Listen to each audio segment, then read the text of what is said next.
Let's talk about my 2026 predictions.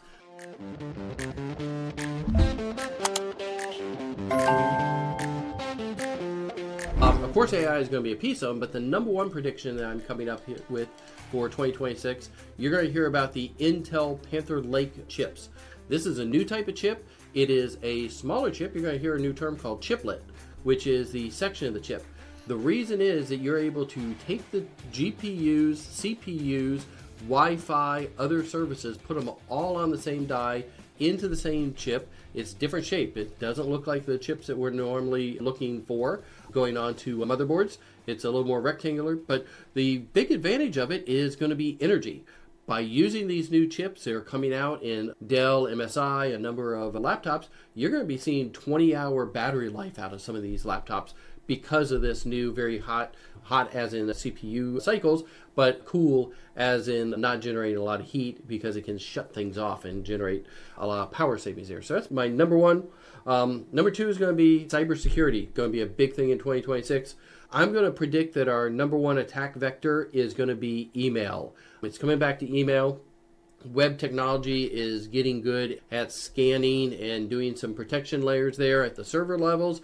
But what we are seeing worse is people are getting lazy when it comes to looking at what they're doing from, email security, clicking on links. Going to record a whole video about that, but look out for what's happening with cybersecurity and especially around email security. Number three, AI, of course. Two terms we're going to hear quite a bit is physical AI. That's AI going into something like a robot, going into a dishwasher, going into a lot of different devices, something we saw very much out of CES 2026. The other thing is going to be edge AI. This is going to be where the AI is being pushed out to locations. I guess a blend of that's going to be edge AI inside of motor vehicles. You saw NVIDIA with a great demo at CES.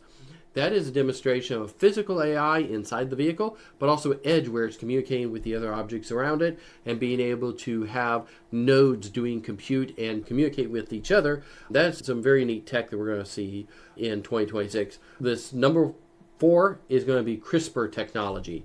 I'm predicting we're going to see the blending of AI, quantum, healthcare. There's a lot of interesting clinical trials coming out. So Cleveland Clinic has one for heart disease and cholesterol.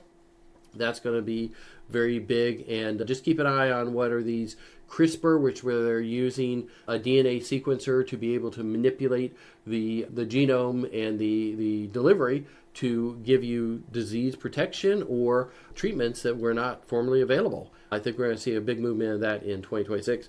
Number 5, unfortunately, we're talking about all this great technology and great new laptops that give us 20-hour battery lives that look good and everything. Unfortunately, hardware costs are going up. That's the downside.